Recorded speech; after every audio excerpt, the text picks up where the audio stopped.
अथ देव्या कवचम। ओम चंडिका देवी को नमस्कार है। मार्कंडेय जी ने कहा, पितामह, जो इस संसार में परम गोपनीय तथा मनुष्यों की सब प्रकार से रक्षा करने वाला है और जो अब तक आपने दूसरे किसी के सामने प्रकट नहीं किया हो, ऐसा कोई साधन मुझे बताइए। ब्रह्मा जी बोले, ब्रह्मन, ऐसा साधन तो एकमात्र देवी का कवच ही है, जो गोपनीय से भी परम गोपनीय, पवित्र तथा संपूर्ण प्राणियों का उपकार करने वाला है। महामुने, उसे श्रवण करो। देवी की 9 मूर्तियां हैं, जिन्हें 9 दुर्गा कहते हैं। उनके पृथक पृथक नाम बतलाए जाते हैं। प्रथम नाम शैलपुत्री, द्वितीय ब्रह्मचारिणी है, तीसरी चंद्रघंटा तथा चौथी कुष्मांडा देवी है, पांचवी स्कंद माता तथा छठे रूप को कात्यायनी कहते हैं, सातवीं कालरात्रि और आठवीं महागौरी के नाम से प्रसिद्ध हैं। नवी दुर्गा का नाम सिद्धिदात्री है। ये सब नाम सर्वज्ञ महात्मा वेद भगवान के द्वारा ही प्रतिपादित हुए हैं। जो मनुष्य अग्नि में जल रहा हो, रणभूमि में शत्रुओं से घिर गया हो, विषम संकट में फंस गया हो तथा इस प्रकार भय से आतुर होकर जो भगवती दुर्गा की शरण में प्राप्त हुए हों, उनका कभी कोई अमंगल नहीं होता। युद्ध के समय संकट में पड़ने पर भी उनके ऊपर कोई विपत्ति नहीं दिखाई देती। उन्हें शोक, दुख और भय की प्राप्ति नहीं होती। जिन्होंने भक्ति पूर्वक देवी का स्मरण किया है, उनका निश्चय ही अभ्युदय होता है। देवेश्वरी, जो तुम्हारा चिंतन करते हैं, उनकी तुम निसंदेह रक्षा करती हो। चामुंडा देवी प्रेत पर आरूढ़ होती है, वाराही भैंसे पर सवारी करती है, ऐन्द्री का वाहन ऐरावत हाथी है, वैष्णवी देवी गरुड़ पर ही आसन जमाती है, माहेश्वरी वृषभ पर आरूढ़ होती हैं, कौमारी का वाहन मयूर है। भगवान विष्णु की प्रियतमा लक्ष्मी देवी कमल के आसन पर विराजमान है और हाथों में कमल धारण किए हुए हैं। वृषभ पर आरूढ़ ईश्वरी देवी ने श्वेत रूप धारण कर रखा है। ब्राह्मी देवी हंस पर बैठी हुई हैं और सब प्रकार के आभूषणों से विभूषित हैं। इस प्रकार ये सभी माताएं सब प्रकार की योग शक्तियों से संपन्न हैं। इनके सिवा और भी बहुत सी देवियां हैं, जो अनेक प्रकार के आभूषणों की शोभा से युक्त तथा नाना प्रकार के रत्नों से सुशोभित हैं। ये संपूर्ण देवियां क्रोध में भरी हुई हैं और भक्तों की रक्षा के लिए रथ पर बैठी दिखाई देती हैं। ये शंख, चक्र, गदा, शक्ति, हल और मूसल, खेटक, तोमर, परश और पाश, कुंत और त्रिशूल तथा उत्तम शांग्र धनुष आदि अस्त्र शस्त्र अपने हाथों में धारण करती हैं। दैत्यों के शरीर का नाश करना, भक्तों को अभयदान देना और देवताओं का कल्याण करना, यही उनके शस्त्र धारण का उद्देश्य है। कवच आरंभ करने से पहले इस प्रकार प्रार्थना करनी चाहिए। महान रौद्र रूप, अत्यंत घोर पराक्रम, महान बल और महान उत्साह वाली देवी, तुम महान भय का नाश करने वाली हो। तुम्हें नमस्कार है। तुम्हारी ओर देखना भी कठिन है। शत्रुओं का भय बढ़ाने वाली जगदम्बिके, मेरी रक्षा करो। पूर्व दिशा में ऐन्द्री देवी मेरी रक्षा करें। अग्नि कोण में अग्नि शक्ति, दक्षिण दिशा में वाराही, नैऋत्य कोण में खड्ग धारणी मेरी रक्षा करें। पश्चिम दिशा में वारुणी और वायव्य कोण में मृग पर सवारी करने वाली देवी मेरी रक्षा करें। उत्तर दिशा में कौमारी और ईशान कोण में शूल धारणी रक्षा करें। ब्रह्माणी मेरे ऊपर की ओर से रक्षा करें और वैष्णवी देवी नीचे की ओर से मेरी रक्षा करें। इसी प्रकार शव को अपना वाहन बनाने वाली चामुंडा देवी दशों दिशाओं में मेरी रक्षा करें। जया मेरे आगे से और विजया मेरे पीछे की ओर से रक्षा करें। वाम भाग में अजिता और दक्षिण भाग में अपराजिता मेरी रक्षा करें। उद्योतनी शिखा की रक्षा करें। उमा मेरे मस्तक पर विराजमान होकर रक्षा करें। ललाट में मालाधारी रक्षा करें और यशस्विनी देवी मेरे भौहों का संरक्षण करें। भौहों के मध्य भाग में त्रिनेत्रा और नथुनों की यम घंटा देवी रक्षा करें। दोनों नेत्रों के मध्य भाग में शंखनी और कानों में द्वारवासिनी रक्षा करें। कालिका देवी कपोलों की तथा भगवती शांकरी कानों के मूल भाग की रक्षा करें।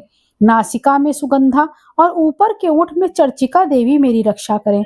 नीचे के ओठ में अमृत कला और जीवा में सरस्वती देवी मेरी रक्षा करें। कौमारी दांतों की और चंडिका कंठ प्रदेश की रक्षा करें। चित्र घंटा गले की और महामाया तालु में रहकर रक्षा करें।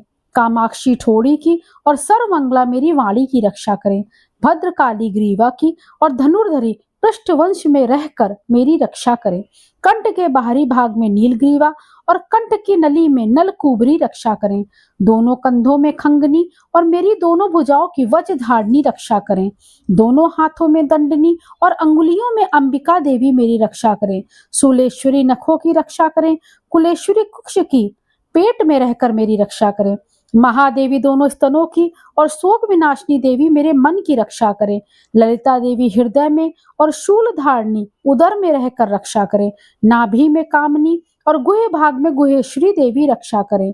पूतना तथा कामिका लिंग की तथा महेशवानी गुदा की रक्षा करें। भगवती कटी भाग में और विंध्यवासिनी घुटनों की रक्षा करें। संपूर्ण कामनाओं को देने वाली महाबला देवी दोनों पिंडलियों की रक्षा करें। नारसिंही मेरे घुट्टियों की तथा तेजसी देवी दोनों चरणों के पृष्ठ भाग की रक्षा करें। श्री देवी पैरों की उंगलियों में तथा तलवासिनी पैरों के तलवों में रहकर मेरी रक्षा करें। अपने दाढ़ों के कारण भयंकर दिखाई देने वाली दिष्टाम कराली नखों की तथा ऊर्ध्वकेशनी देवी मेरे केशों की रक्षा करें। रोमावलियों के छिद्रों में कौबेरी तथा त्वचा की बागेश्वरी देवी रक्षा करें। पार्वती देवी रक्त, मज्जा, वसा, मांस, अस्थि तथा मेद की रक्षा करें। आंतों की कालरात्रि और पित्त की मुक्तेश्वरी देवी रक्षा करें। मूलाधार आदि कमल कोशों में पद्मावती देवी और कफ में चूड़ामणि देवी स्थित होकर मेरी रक्षा करें। नख के तेज की ज्वालामुखी देवी रक्षा करें, जिसका किसी भी अस्त्र से भेदन नहीं हो सकता। वह अभेद्या देवी शरीर की समस्त संधियों में रहकर रक्षा करें। ब्रह्माणी आप मेरे वीर की रक्षा करें। छत्तेश्वरी छाया की तथा धर्मधारिणी देवी मेरे अहंकार, मन और बुद्धि की रक्षा करें। हाथ में वज्र धारण करने वाली वज्रहस्ता देवी मेरे प्राण, अपान, व्यान, उदान और समान वायु की रक्षा करें। कल्याण से शोभित होने वाली भगवती कल्याण शोभना मेरे प्राण की रक्षा करें। रस, रूप, गंध, शब्द और स्पर्श इन विषयों का अनुभव करते समय योगिनी देवी मेरी रक्षा करें तथा सत्व गुण, रजोगुण और तमोगुण की रक्षा सदा नारायणी देवी करें। वाराही आयु की रक्षा करें, वैष्णवी धर्म की रक्षा करें तथा चक्र को धारण करने वाली चक्रिणी देवी यश, कीर्ति, लक्ष्मी, धन और विद्या की रक्षा करें। इंद्राणी आप मेरे गोत्र की रक्षा करें। चंडिके आप मेरे पशुओं की रक्षा करें। महालक्ष्मी मेरे पुत्रों की रक्षा करें और भैरवी मेरी पत्नी की रक्षा करें। मेरे पथ की सुपथा और मार्ग की क्षेम करी देवी रक्षा करें। राजा के दरबार में महालक्ष्मी रक्षा करें और सब ओर व्याप्त रहने वाली विजया देवी संपूर्ण भयों से मेरी रक्षा करें। देवी जो स्थान कवच में नहीं कहा गया है अतएव रक्षा से रहित है, वह सब आपके द्वारा सुरक्षित हो, क्योंकि आप विजयशालिनी और पापनाशनी हैं। यदि अपने शरीर का भला चाहे तो मनुष्य बिना कवच के कहीं एक पग भी ना जाए। कवच का पाठ करके ही यात्रा करे। कवच के द्वारा सब ओर से सुरक्षित मनुष्य जहां जहां भी जाता है वहां वहां उसे धन लाभ होता है तथा संपूर्ण कामनाओं की सिद्ध करने वाली विजय की प्राप्ति होती है। वह जिस जिस अभीष्ट वस्तु का चिंतन करता है उस सब को निश्चय ही प्राप्त कर लेता है।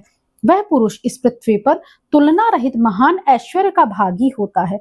कवच से सुरक्षित मनुष्य निर्भय हो जाता है। युद्ध में उसकी पराजय नहीं होती तथा वह तीनों लोकों में पूजनीय होता है। देवी का यह कवच देवताओं के लिए भी दुर्लभ है। जो प्रतिदिन नियम पूर्वक तीनों संध्याओं के समय श्रद्धा के साथ इसका पाठ करता है उसे देवी कला प्राप्त होती है तथा वह तीनों लोकों में कहीं भी पराजित नहीं होता। इतना ही नहीं, वह अपमृत्यु से रहित हो 100 से भी अधिक वर्षों तक जीवित रहता है। मकरी, चेचक और कोढ़ आदि संपूर्ण व्याधियां नष्ट हो जाती हैं। कनेर, भांग, अफीम, धतूरे आदि का स्थावर विष, सांप और बिच्छू आदि के काटने से चढ़ा जंगम विष तथा अहिफेन और तेल के संयोग आदि से बनने वाला कृत्रिम विष, ये सभी प्रकार के विष दूर हो जाते हैं, उनका कोई असर नहीं होता। इस पृथ्वी पर मारन, मोहन आदि जितने अभिचारिक प्रयोग होते हैं तथा इस प्रकार के जितने मंत्र यंत्र होते हैं वे सब इस कवच को हृदय में धारण कर लेने पर उस मनुष्य की ओर देखते ही नहीं हैं।